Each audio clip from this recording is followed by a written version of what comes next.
C'est parti. Alors, officiellement, à tout le monde, bonsoir. Bienvenue à cette séance ordinaire du 3 juin. Le conseiller Gilles Prairie est absent ce soir. Donc, sinon, les autres sont prêts au travail. Alors, prêtes à adopter l'ordre du jour qui est proposé. Stéphanie et Catherine. Adoption du procès-verbal du 6 mai, de la dernière rencontre de la séance ordinaire du début du mois de mai. Qui propose? Josiane et Bob. On arrive au point 3, adoption de la liste des comptes à payer. On l'a regardé, les questions ont été répondues. Est-ce qu'il y a d'autres commentaires? Qui propose? Marie-Claude et Stéphanie. Point 4, suivi et info de la mairesse. J'ai plusieurs points. Je vais commencer par des remerciements pour la plantation qui s'est faite au parc municipal. Alors, merci à nos bénévoles de Frédérichburg qui ont travaillé fort le week-end dernier pour préparer et planter au niveau du champ dans le parc municipal. Et un merci aussi spécial à l'équipe de la Caisse La Pommeraie de Desjardins qui sont venus, je crois que c'était mardi, Bob, qui sont venus planter environ entre 500 et 600 arbres. Ils font ça bénévolement et non seulement la plantation était faite de façon bénévole, mais à chaque arbre qu'ils ont planté, Desjardins verse 2 $ au Festibois. Donc, c'est quand même une subvention importante pour le Festibois qui est très appréciée. Alors, merci. Un peu plus tôt, au cours du mois, il y a eu les dons d'arbres qui ont été faits à la communauté, à l'école Saint-François d'Assise, un samedi matin. Ça aussi, ça a connu un bon succès. C'est populaire. On essaie d'avoir plus d'arbustes l'année prochaine. C'était les commentaires qu'on avait. Ce n'est pas qu'on n'avait pas essayé. Il n'y en avait pas, tout simplement. Mais il y avait quand même des belles essences disponibles. Oui, c'est ça. On s'entend que ces arbres-là, on les reçoit gratuitement. Il n'y a pas d'investissement fait de la municipalité. Ensuite, je vais vous dire juste un petit mot. Parfois, les assurances nous obligent à faire des choses qui semblent un peu incongru, je dirais. De la même façon qu'on est obligé de mettre l'interdiction de baignade à la rivière, ce n'est pas trop incongru. Ça, on peut comprendre. Les gens comprennent aussi que quand il n'y a pas de surveillance d'assurer, il y a quand même un risque qui est lié à ça. Mais on nous demande d'afficher maintenant une interdiction de jouer à la balle molle et au baseball au parc Paul-Gaudu.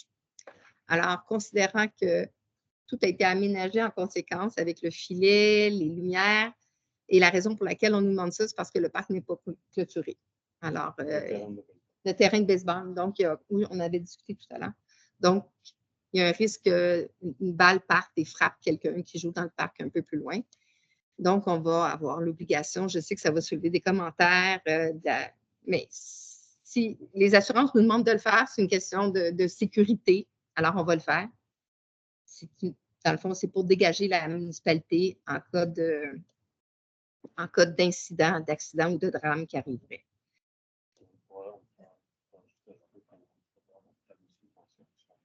Oui, évidemment qu'on va essayer de voir si on est capable d'aménager le tout, mais avec une subvention parce que c'est quand même assez... il va peut-être y avoir une réflexion aussi à avoir là-dessus.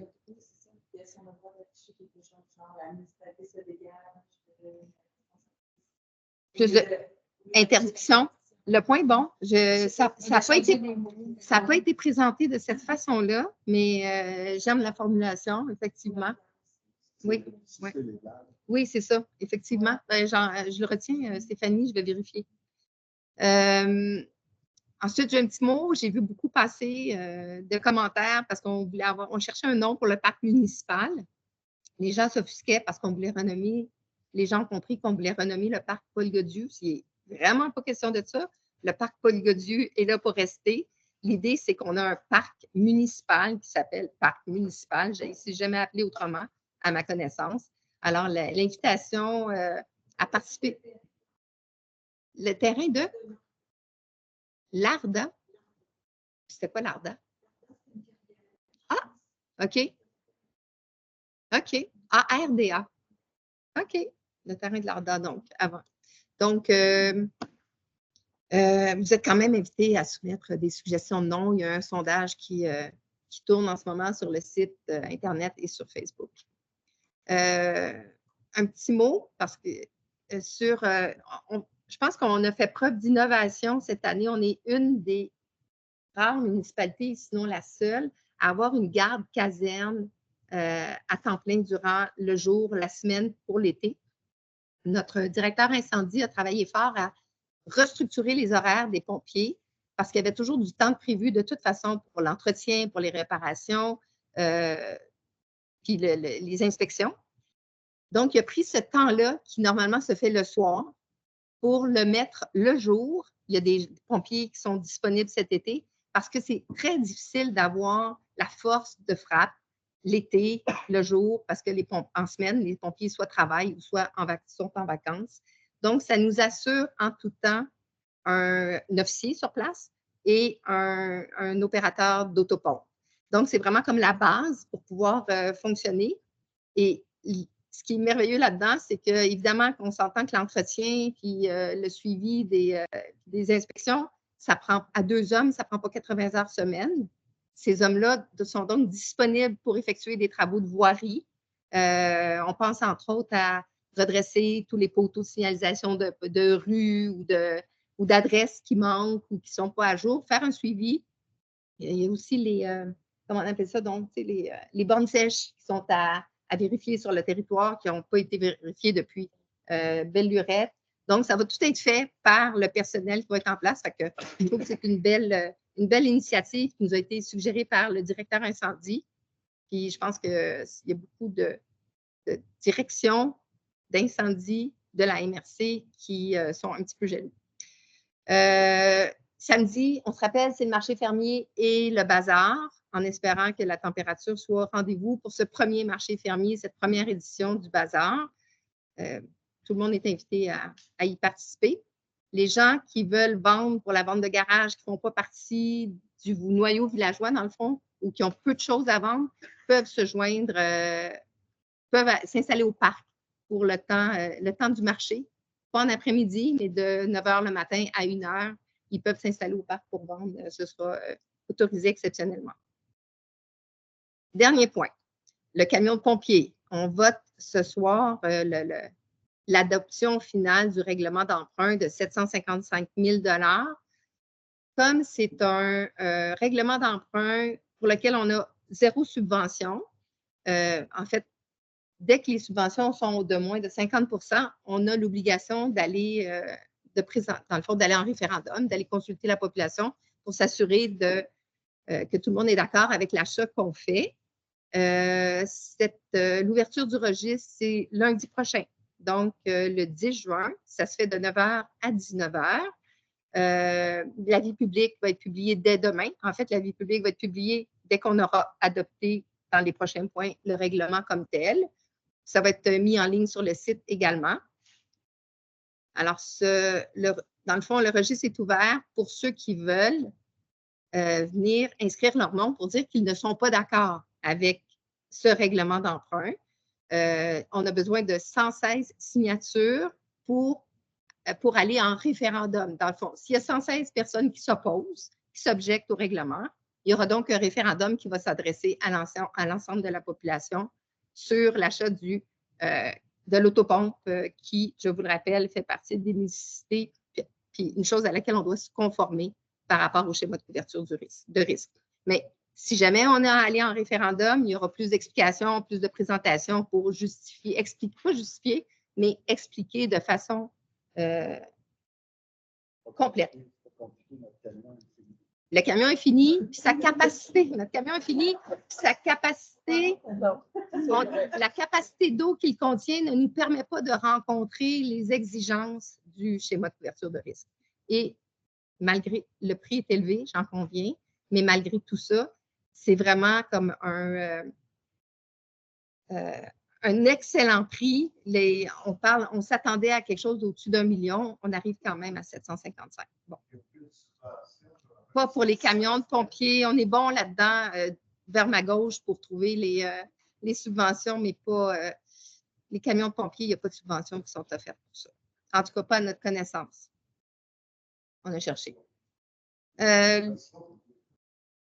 Puis juste pour vous dire, les personnes qui sont dans le fond qui peuvent signer le registre et les personnes qui éventuellement voteront au référendum sont les personnes habiles à voter sur le territoire de la municipalité. À toutes fins utiles, les mêmes personnes qui votent pour les élections municipales. Et on ajoute à ça les personnes morales qui s'ajouteront. Correspondant, je pense qu'on n'a pas de point. On n'a rien. OK. Alors, je passe au point suivant qui est pour les demandes de PIA qui concernent, dans le fond, le comité consultatif en urbanisme. Marie-Claude, je te cède la parole. Alors, bonsoir. J'ai deux demandes. Nous avons deux demandes à la municipalité pour une rénovation d'une toiture pour 11 chemin du Verger Modèle. Alors, la demande d'autorisation était pour une toiture en bardeau d'asphalte de couleur bleu atlantique. Considérant que le certificat d'autorisation est assujetti au règlement du PIA, parce que c'est vraiment dans le village, que les critères du secteur du village du règlement du PIA recommandent des toitures sobres dont les couleurs s'harmonisent avec le revêtement extérieur, le Conseil accepte la demande d'autorisation pour la rénovation du revêtement de la toiture en bardeau d'asphalte et recommande un choix de couleur plus sobre que bleu atlantique, voilà. Alors, par exemple, couleur Appalache ou pierre angulaire, ça vous en dit beaucoup? C'est plus dans les tons de gris, c'est plus sobre. La deuxième demande, on les accepte ensemble? Oui. OK. La deuxième demande, c'est pour le 7 chemin de Nam, c'est la construction d'un bâtiment accessoire. Alors, une demande a été déposée. Le revêtement sera en bois peint jaune qui s'harmonise avec le bâtiment principal. La toiture prévue est en acier peint. Alors, le Conseil accepte le certificat d'autorisation à la condition que la couleur de la toiture peinte s'harmonise à la toiture du bâtiment principal de la maison jaune. Voilà. Merci Marie-Claude. Qui propose? Catherine et Josiane.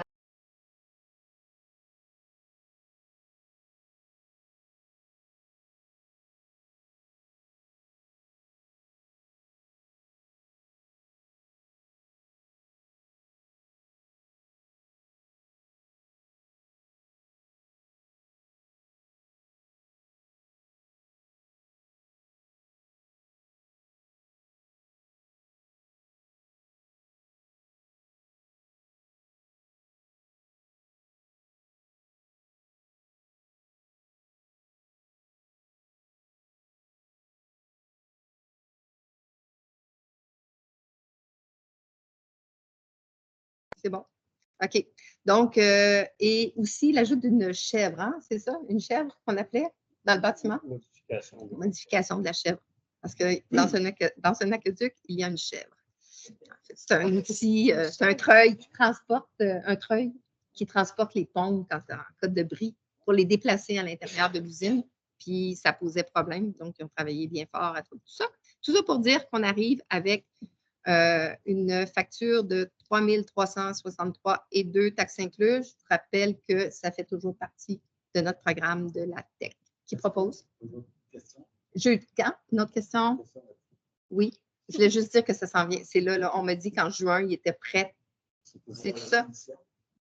Non, installé. Installé. La soumission, on l'a reçue, on l'a déjà adoptée. En juin, mettons, on va se dire juin, installation, juillet, mise en opération. On va se laisser une couple de semaines, mais j'espère bien que ça va se faire vraiment dans ces temps-là. Alors, qui propose? Stéphanie et Josiane. Point 9, émission d'un chèque, étude sur le plan d'intervention. Alors, ce plan d'intervention qui est fait par EXP fait suite à une résolution qui avait été adoptée en mai 2023, encore une fois couvert par la TEC, et la somme à payer est de 1136 et 1. Qui propose? Marie-Claude et Stéphanie. Point 10. Émission d'un chèque, étude sur le balancement hydraulique et le plan directeur, encore une fois de EXP, à la suite de l'appel d'offres qui avait été ouvert en mai 2023. C'est EXP qui avait obtenu ce contrat-là pour la somme de 11 440 et 1. Je dois vous dire que le rapport sur le balancement hydraulique a été déposé aujourd'hui même. Il nous reste à le lire, à faire les commentaires et à revenir. Mais c'est comme très intéressant à lire. J'imagine que c'est un rapport. Est-ce que c'est public, ça? Bon, on pourra les grandes lignes partagées. En tout cas, c'est intéressant de voir justement au niveau de la municipalité comment ça poursuit notre projet de maîtriser le développement. Complètement, exactement. Et sécuriser en même temps notre réseau. Alors, qui propose? Bob? Catherine. Point 11, émission d'un chèque sur le plan quinquennal d'intervention de la voirie municipale pour EXP. Alors, le chèque est au montant de 2 285 et 13. C'est l'accompagnement donc de EXP dans le cadre des plans et devis pour l'appel d'offres et services pendant la construction. 1 et 2. Quinquennal et celui qu'on va réaliser.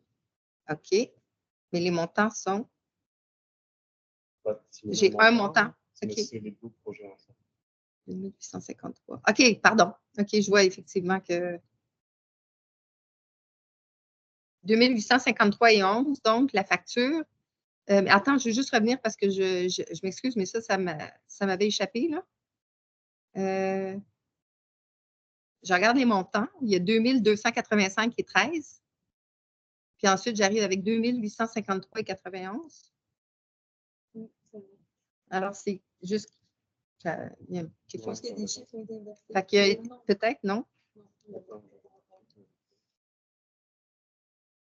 Peut-être expliquer c'est quoi le plan d'intervention. Quand je vais juste voir le facteur, je vais demander de m'entendre. Le plan d'intervention, en fait, c'est un plan de sécurisation. Non, je suis dans la voirie. Je suis dans la voirie. C'est un quinquennal. Oui. Et l'autre, c'est en lien avec le règlement. OK. Il nous a accompagnés dans le montage de notre règlement d'emprunt pour les travaux de voirie qu'on prévoit faire incessamment dès que le règlement, en fait, aura été autorisé par le ministère.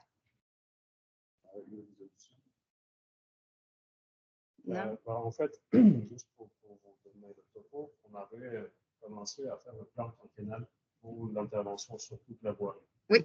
Et ce plan prévoyait l'arrivée des subventions. L'arrivée de subventions était prévue pour cet été, ça a été décalé.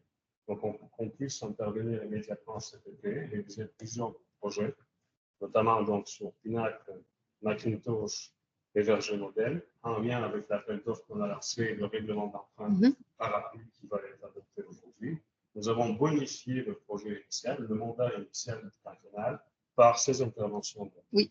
Donc, c'est pour ça que c'est la même résolution parce qu'en soi. Je comprends, c'est qui était, dans le fond, la résolution qui est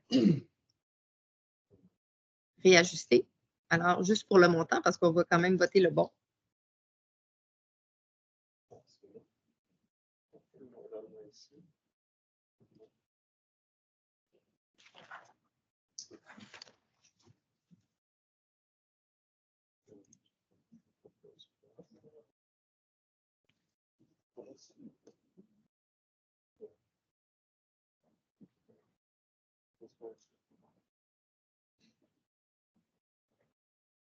Mais dans le fond, je vais aller chercher la facture. Ça va être. Non, mais c'est juste que j'en ai je vais en rajouter.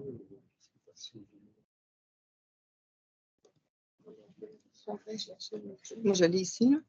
Attends. C'est 0,23. Non, c'est pas la bonne.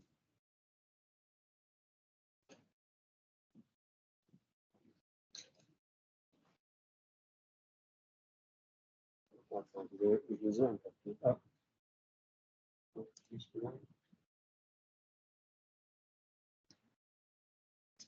On l'a pas. Non. On l'a pas? On l'a pas dedans. Je vais chercher le papier. OK. Est-ce qu'on continue? On peut continuer. C'est bon? OK, on reviendra dessus. Parfait. Ah, mais. Ben, je vais en regarde. Ben oui, fais donc ça. Je suis sûre que tu es capable. OK. Alors donc, on attend pour ça. On poursuit avec le point 12. Émission d'un chèque, cotisation annuelle pour l'Association des plus beaux villages du Québec. On renouvelle chaque année toujours notre participation. C'est de l'ordre de 1089. C'est calculé en raison de 75 sous par habitant. Il établit notre nombre à 1252. Ça varie, hein, ça dépend à qui on parle. Des fois, on est 1297. Quand c'est une question de payer une facture, j'aime mieux être 1252. Alors, qui propose? Marie-Claude et Stéphanie. 285. OK. Alors, pour EXP, pour les travaux, attends un petit peu. Pour le plan quinquennal d'intervention de la voirie municipale, le montant est de 2285,13. Qui propose? Il est bon. Catherine, le montant est bon, je vous dis. Bob. Oui, c'est ça. C'est ça. C'est 2285 qu'on prend. Ah, mais oui, c'est ça. Excusez-moi. Catherine? Oui, c'est Catherine et Bob. Stéphanie? OK. 12, c'était Marie-Claude et Stéphanie qui ont proposé appuyer. Le point 13, émission d'un chèque MRC abattage d'arbres. C'est une entente qu'on a avec la MRC de 2023 à 2025 pour quand on a un besoin qu'il y ait de l'abattage d'arbres qui se fasse. Donc, il y a un tarif de base de 1 000 $, puis on ajoute une banque d'heures de 60 heures dans laquelle on peut piger pour les services de la MRC. Tout ça pour 4 767 $. Qui propose? Josiane et Bob. Émission d'un chèque, premier versement, les services de la Sûreté du Québec. Je vais aller tout de suite au montant. 118 054 $. C'est le premier versement. Il y en aura un deuxième à venir un peu plus tard. Qui propose? Personne ne peut Personne ne peut. Alors? Marie-Claude et Catherine. On les voit quand même, effectivement. Point 15, émission d'un chèque pour le deuxième versement des codes-parts annuels à la MRC. Alors, ces codes-parts se chiffrent à 80 208 $ pour le deuxième versement. C'est 160 000 au total chaque année, bien, pour l'année 2024 qu'on paye à la MRC pour l'ensemble des codes-parts. Qui propose? Bob et Catherine. Point 16, mandat complémentaire pour le projet de prolongement du réseau d'aqueduc sur le chemin Saint-Armand. C'est un travail qui a déjà été fait. Les travaux ont été complétés à l'automne dernier, mais on voudrait mandater l'ingénieur qui était comme responsable du projet de prolongement de l'aqueduc, Christian Thibault, dans le fond, à préparer un complément de travaux au projet initialement prévu, puis qu'on veut que ce soit l'entrepreneur J.A. Baudouin qui le réalise parce que c'est lui qui avait fait les travaux au mois de septembre dernier. Puis on veut que ce soit fait avant la remise de retenue. On garde tout le temps un certain montant tant qu'à un an après, dans le fond, la fin des travaux, s'assurer de la conformité de la chose, puis que les travaux, dans le fond, vivent bien l'hiver. Alors, on voudrait on a besoin d'une résolution pour autoriser notre directeur général à signer un document, tout document qui se réfère à cette présente. Je propose Stéphanie et Catherine. 17, offre de service restauration des vitraux pour l'église Bishop Stewart Memorial à Studio du Vert. Alors donc, on a déjà adopté une résolution pour l'offre de service qui avait été soumise. Ils nous ont fait une deuxième proposition pour la restauration des vitraux. Maintenant, on voudrait leur donner l'autorisation de poursuivre avec la restauration, dans le fond, à réaliser la restauration pour un total de 99 085 et 46 $. Je rappelle que cette restauration est couverte à 50 % par notre subvention qui est accordée à l'Église, puis que ça inclut l'ensemble des vitraux à l'exception de la rosace. C'est bien ça, hein, Claude? Oui. Alors, c'est ça. Donc, on voudrait adopter cette résolution à l'offre. Alors, j'ai Marie-Claude et Josiane.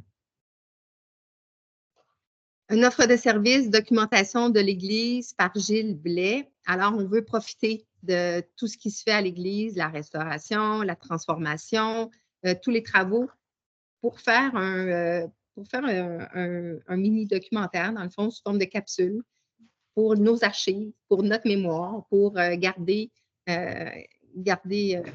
en banque ici. C'est vraiment passionnant et Gilles Blais nous a proposé de le faire. En fait, il nous fait une proposition à 2 volets. Traiter de la restauration et de la transformation de l'Église. Donc, par exemple, en filmant quand ils vont faire la réfection de la toiture, en se présentant chez le maître verrier pour voir tous les travaux de restauration des vitraux, quand les fenêtres vont être restaurées. Et également de profiter de l'occasion pour interviewer nos guides, nos historiens de l'Église, que je dirais, là, qui sont tellement connaissants, ils sont plein d'anecdotes et ils sont une source vraiment très intéressante sur l'histoire de l'Église. Ils font toujours des visites chaque été. Ils s'engagent de façon extraordinaire chaque week-end à faire visiter l'Église. Ils nous ont fait part qu'ils commençaient à être fatigués, qu'ils souhaitaient trouver de la relève, ce qui n'est pas facile à trouver, puis surtout trouver une relève qui a le niveau de connaissance qu'ils ont. Alors, on a décidé de créer une vidéo, encore une fois, sous forme de capsule, avec des images, avec sur place des films, toutes sortes d'artefacts dans le fond de l'Église.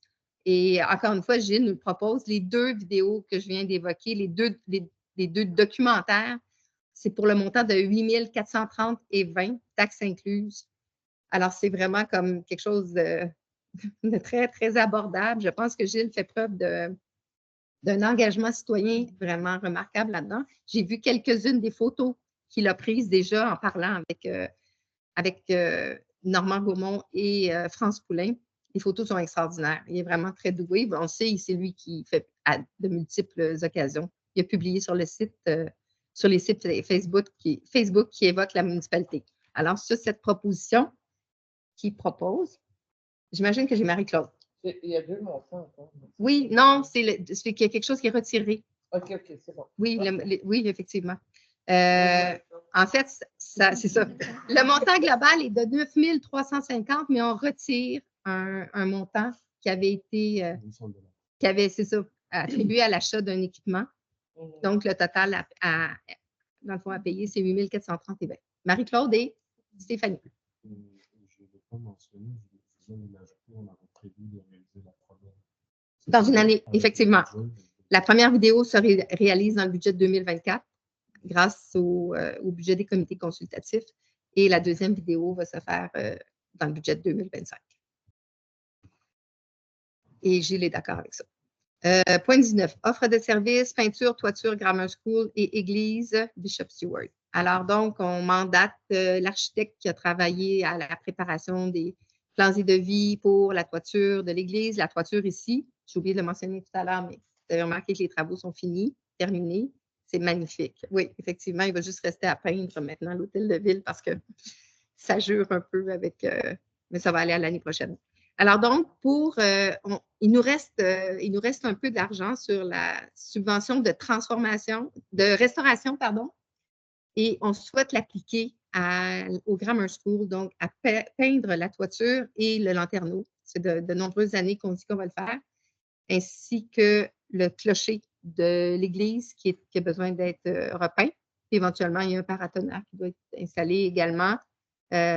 Donc, on mandate notre architecte pour préparer les plans et devis et effectuer le service de chantier. Il nous a déposé une offre de service.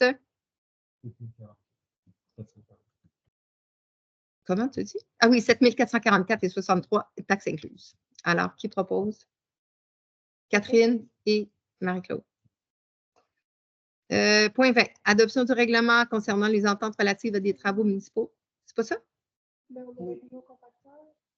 Non, il est enlevé. C'était provisoire. Donc. Oui. OK, donc j'arrive au point 20. Adoption du règlement pour les ententes relatives à des travaux municipaux. On a déposé, redéposé, donné des avis de motion. En tout cas, on est obligé de Il y avait eu comme une petite faille dans la procédure d'adoption qui avait été faite préalablement. Donc, on reprend l'adoption de ce règlement qui est à toutes fins utiles exactement le même qui avait été déposé précédemment. C'était juste une question de de suivre et d'être conforme, dans le fond, avec la démarche légale qui est requise. Alors, qui propose? Josiane et Catherine. 21, adoption du règlement d'emprunt décrétant des travaux de voirie et un emprunt de 600 000 $ sous forme d'emprunt parapluie. Alors, c'est un peu comme ce dont on a discuté tantôt par rapport à la facture de XP. On prévoit effectuer des travaux qui vont tourner autour, en tout cas, c'est un montant parapluie qui nous laisse un petit peu de marge de manœuvre pour effectuer les travaux qui avaient été prévus, travaux de reprofilage des fossés, verger modèle, Macintosh et Pinacle. Ces travaux, on l'espère, vont être le prémisse à d'autres travaux qui vont suivre l'année prochaine, plus en termes de rechargement. On va essayer de régler le problème du drainage dans un premier temps. Alors, sur le règlement d'emprunt, et puis encore une fois, tous ces travaux vont se faire en autant que le ministère nous accorde le règlement d'emprunt. Qui propose? Catherine et Stéphanie. D'ailleurs, je peux dire que toutes les solutions étaient conformes. Oui, on avait déjà fait un appel d'offres, dans le fond, parce que EXP nous avait préparé les plans et devis. On est allé en appel d'offres. Les soumissions ont été déposées vendredi dernier et le plus bas soumissionnaire était en tout point conforme. Donc, il y a comme une bonne étape de franchie ici. Il reste juste avoir le go du ministère, puis on va pouvoir y aller. Règlement d'emprunt, alors là, c'est pour l'acquisition du camion autopont, 755 000 $. Donc, l'avis de motion a déjà été donné. Il s'agit maintenant vraiment d'adopter le règlement d'emprunt pour nous permettre d'acheter le camion qui, dans le fond, pour lequel on a déjà reçu une soumission qui est en tout point conforme, qui répondait à notre appel d'offres. Qui propose? Bob et Josiane. 23, avis de motion, projet de règlement relatif à l'obligation d'installer des protections contre les dégâts d'eau et modifiant le règlement de construction. Alors, on doit donner l'avis de motion. Ça, c'est un changement qu'on doit apporter à notre règlement. Encore une fois, ce sont les assurances qui nous demandent d'adopter ça. Dans le fond, c'est qu'on vient dire qu'il faut poser des clapets. Alors, la municipalité ne pourrait pas être poursuivie sans cas de refoulement d'égouts parce que les gens ont l'obligation d'installer des clapets. Alors, qui donne l'avis de motion? Bob, parfait. C'est bon parce que c'était déjà conseiller municipal, c'était au masculin. Tout va bien. C'est ça, mais merci beaucoup. C'est bon. Alors, 24, c'est la présentation puis l'adoption du projet de règlement dont l'avis de motion vient d'être voté pour l'installation des protections contre les dégâts d'eau. Alors, le règlement est là. On en a déjà pris connaissance. C'est comme je vous dis, c'est vraiment comme dans le but. Attendez, c'est écrit. Attendu que la mairesse mentionne que le présent règlement a pour objet de prévoir l'obligation pour les propriétaires de construction desservis par un réseau d'égouts sanitaires, fluvial ou unitaire, le cas échéant, situé sur le territoire de la municipalité, d'installer des protections contre les dégâts d'eau, notamment des clapets anti-retour, pour éviter tout refoulement selon les conditions prévues au présent règlement. Alors, voilà. OK, il y a une consultation publique. OK, ça va être publié, l'avis va être publié demain, j'imagine. Puis la consultation publique, est-ce qu'on sait quand est-ce que ça va se tenir? OK, parfait. C'est bon. Alors, on vient pour la consultation publique sur les clapets. Oui.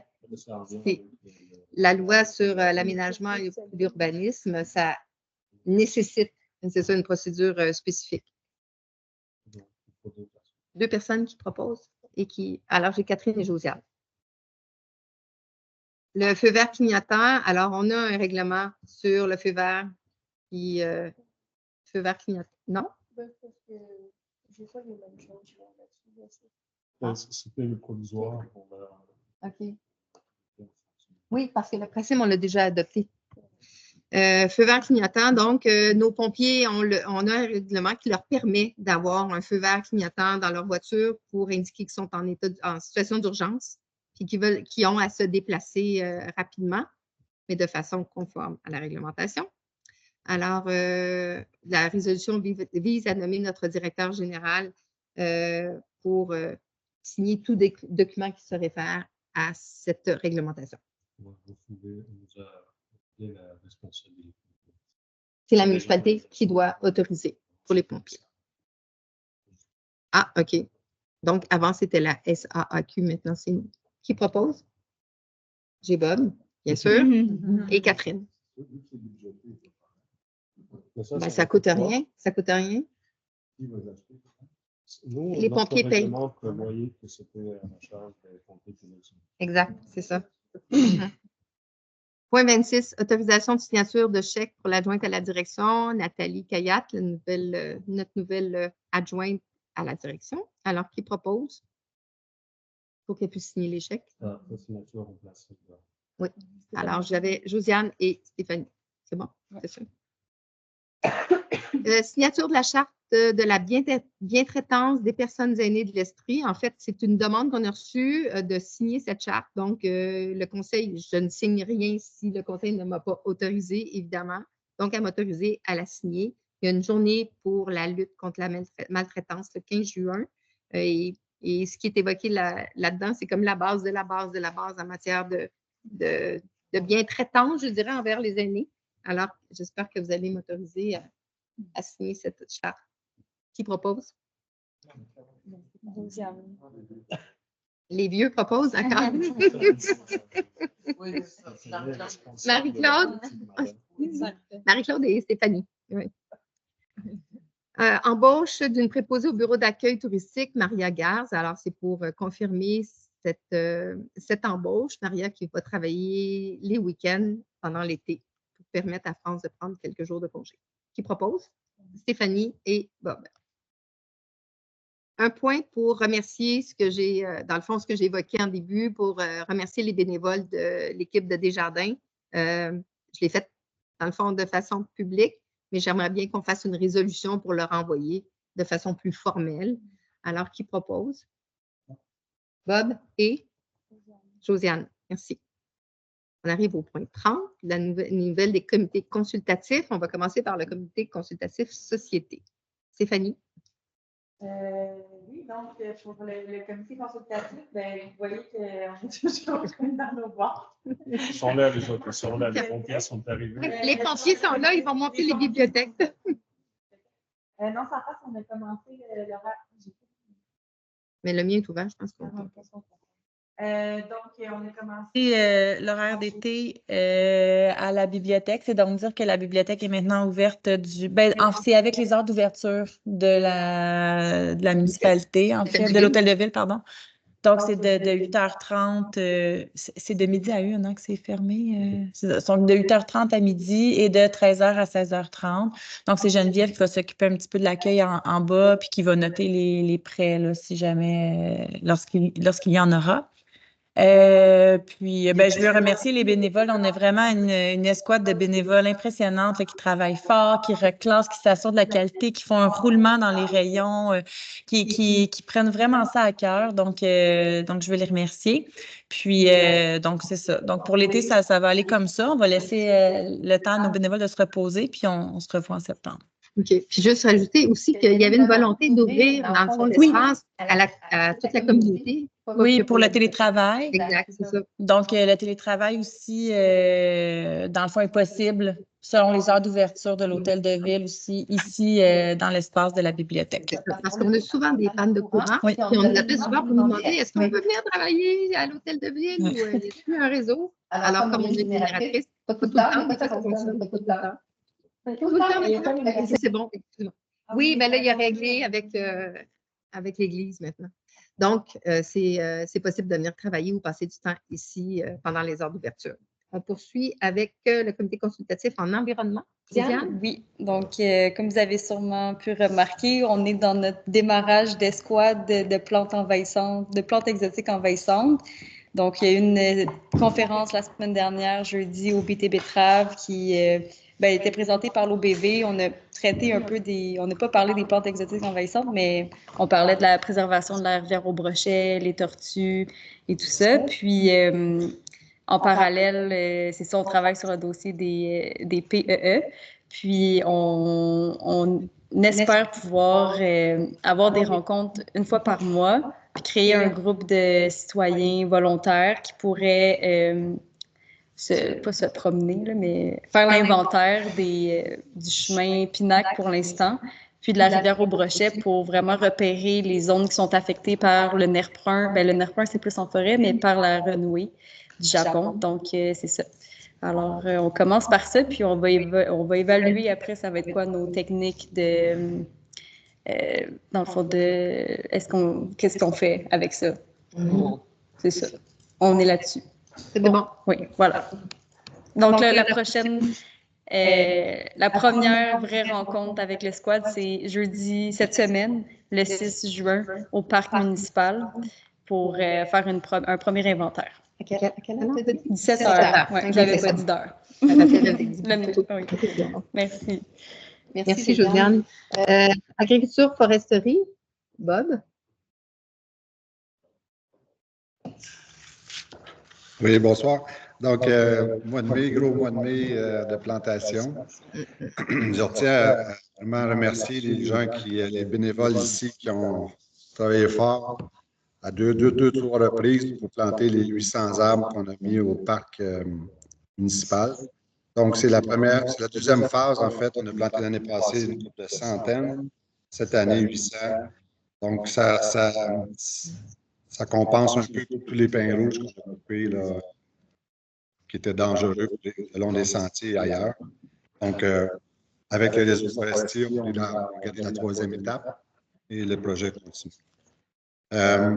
On est aussi, Jean Chalbert, un membre du comité, siège aussi à Terre Fertile, le regroupement d'entreprises agricoles qui essaient de se motiver, d'essayer de s'aider, peut-être de créer une coop. En tout cas, ça bouge beaucoup à ce niveau-là. Jean s'en occupe, Jean suit le projet, puis je pense que c'est positif pour les entreprises de la région. Le comité suit ça. Suite aussi à la réunion qu'on avait faite au BIT le 15 février sur le territoire, on montrait là, tout ce qui est en friche, cultivé, tout ça. Le comité va se pencher sur une proposition à déposer à la municipalité pour un plan global d'aménagement, ou un plan de où est-ce qu'on se voit dans 40 ans, 50 ans au niveau des surfaces cultivables, des surfaces en forêt, tout ça. On va s'en reparler d'ici une couple de mois là-dessus. Là, qu'on ait la municipalité pleine de position. Donc, c'est ça. Merci, Bob. C'est tout? Je voulais juste dire aussi, en profiter, parce que ça faisait partie du groupe Communauté nourricière, le frigo vert, le projet qu'on avait parti l'année passée, grâce à l'aide du Centre d'action bénévole de Cowansville, reprend cette année encore une fois. Donc, je n'ai pas la date exacte, mais je crois que c'est je l'ai ici. Je pense que c'est le 15 juin. 18 juin. Alors, prochain, le réapprovisionnement du frigo vert reprendra, et ça pour toute la saison jusqu'à l'Action de grâce. Alors, c'est une fois par semaine, puis c'est ouvert à tous. C'est l'idée là-dedans, c'est vraiment l'anti-gaspillage. Donc, grâce à ce que les producteurs locaux laissent au câble, on est en mesure de fournir comme ça, avec des produits frais tout au long de l'été. Maintenant, à toi, Marie-Claude, pour culture et tourisme. Pas grand-chose. On a une réunion. On a une réunion le 14 juin et puis d'ici jusqu'au 13, vous pouvez voter pour le nom du parc, non pas le parc Godiou, mais le parc municipal, qu'on veut avoir un autre nom que parc municipal. Mais le parc Paul Godiou va garder son nom. Alors, envoyez vos propositions, soit à la municipalité, vous pouvez aussi aller sur la page Facebook privée et il y a un lien pour aller voter de façon anonyme si vous le souhaitez. Voilà. Et patrimoine bâti? On est toujours en train de songer à faire un inventaire des bâtiments patrimoniaux de la municipalité. Alors, on a une charte là, qu'on est en train d'établir pour comment on évalue ça, puis comment on juge que ce bâtiment-là est important ou pas. Voilà. Oui.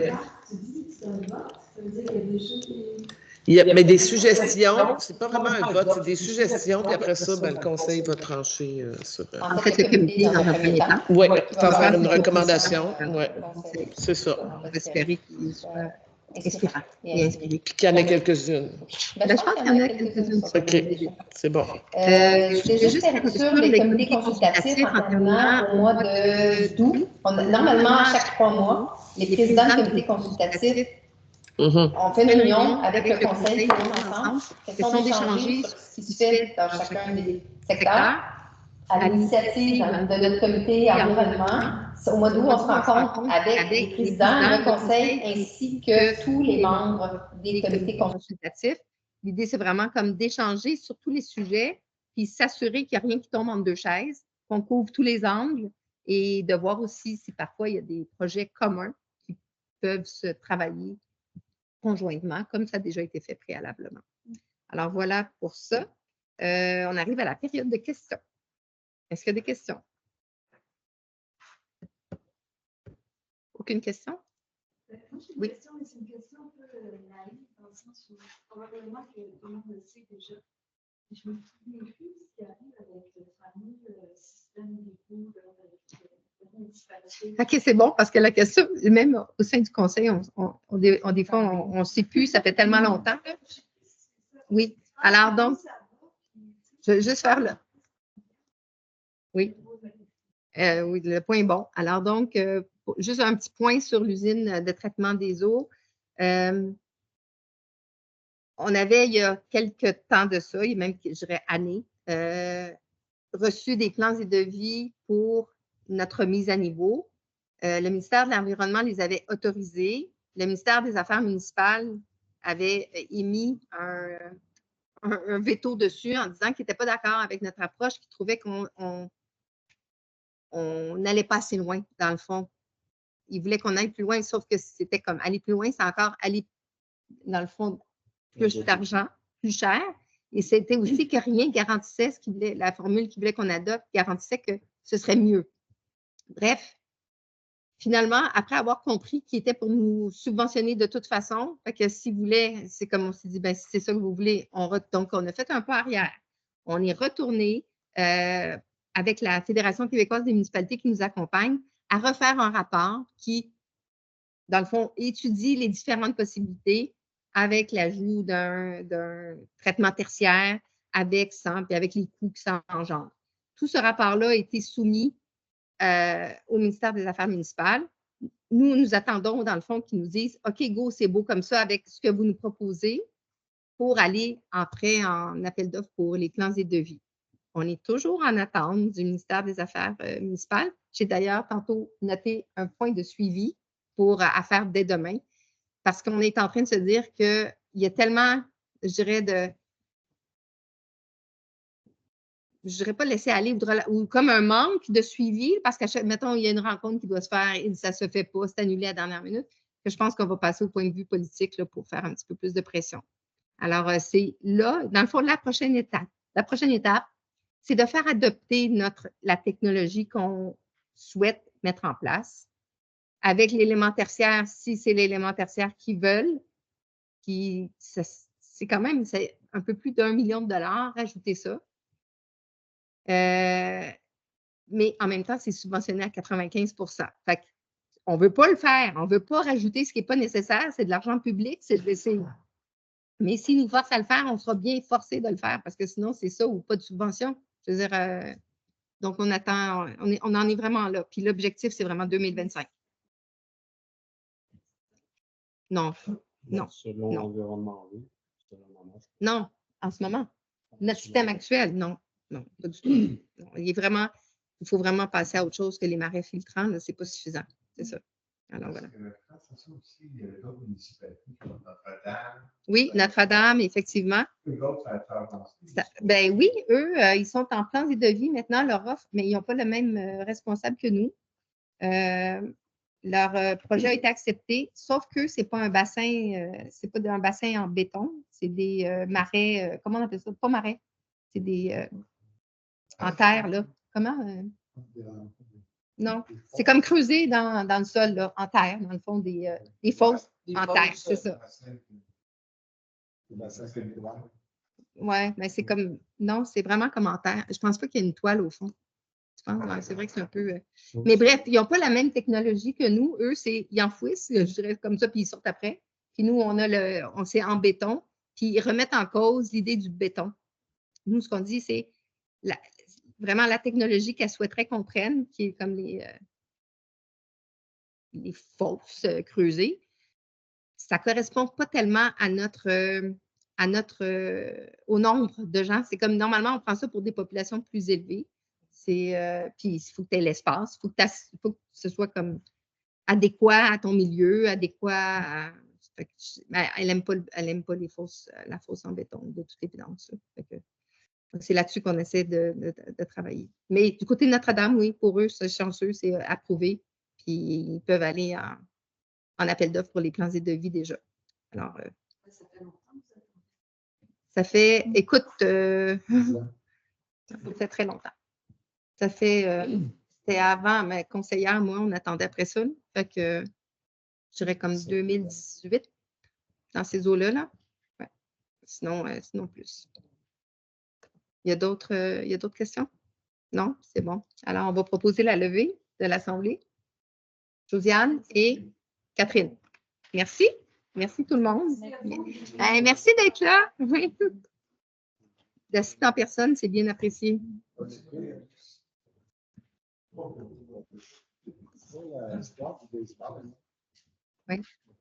Oui, non, mais je vais vraiment faire le suivi là-dessus. De l'écrire d'une autre façon. Oui, trouver une formulation.